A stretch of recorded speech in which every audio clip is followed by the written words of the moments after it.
बेहतरीन मेहमाननि सां गॾु मां मौजूदु आहियां पंहिंजे ईद स्पेशल ट्रांसमिशन में। ईद उल अज़हा तव्हांखे वंस अगेन मुबारक हुजे, छो त काफ़ी टाइम खां असां वटि मुख़्तलिफ़ महिमान त ईंदा अचनि पिया, पर असांजा जेके ही महिमान आहिनि यकीनन अव्हां काफ़ी लुत्फ़ अंदोज़ थींदा हूंदा हिननि जे टैलेंट सां, हिननि जी ॻाल्हियुनि सां, ऐं हिननि खे बि मज़ो अचे पियो। सो अली गुल मलाह आहे, सोराब सूमरो हुजे या असांजी शैला गुल हुजे, ही सिंध जा उहे सरमायो आहिनि जेके हर जाइ ते मौजूदु न हूंदा आहिनि। असांजी ख़ुशनसीबी आहे असां हिननि सां गॾु आहियूं।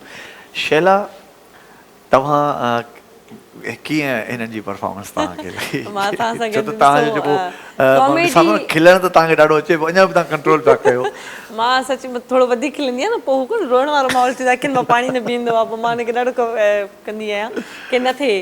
त माशाल्लाह हिननि जी कॉमेडी त हाणे सॼी दुनिया में मशहूरु आहे। ऐं ही ॿई किरदार आहिनि जेके सिंधी में ख़ासि करे सची ॿुधायां त शायदि फस्ट टाइम या उन्हनि साम्हूं ॻाल्हि कयां थी। मूंखे हमेशह ई गेस्ट थी आया आहिनि, हमेशह सां प्रोग्राम्स गॾु कया आहिनि, पर मुंहिंजे सिंधी में जेके कॉमेडी में अगरि केरु फेवरेट आहिनि त ही ॿई आहिनि जेका हिननि जो ॿिन्ही जो जोड़ हूंदो आहे। वाह त इन्हनि खे पाण ई ब्रेक में ॻाल्हि करे रहियासीं त मोहम्मद क़ासिम माका असांजे सिंध जो तमामु हिकिड़ी चइजनि त उहा पर्सनैलिटी लेजेंड आर्टिस्ट आहिनि जेके माना पंहिंजे उन हिकिड़े तारीख़ी कम खे खणी आया जेको कंहिं वटि बि न हूंदो हुयो।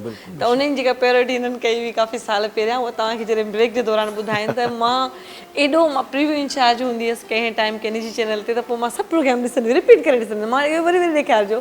त बाबा हिन जा जेके डायलॉग्स हूंदा हुया सौरभ जा, उहो असां कशिश ते कंदा हुआसीं न, गीतनि जो राजा हिन जो प्रोग्राम हूंदो हुयो।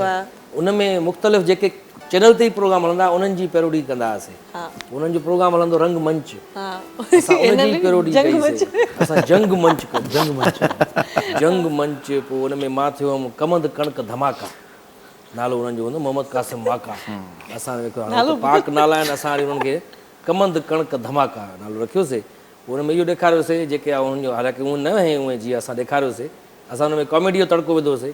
त बाबा जी त नाज़रीन, जीअं त तव्हांखे ख़बर आहे त असां वटि हिकिड़ो ई कोट हिकिड़ी टाई आहे जेका असां पीउ पुट गॾिजी पाईंदा आहियूं।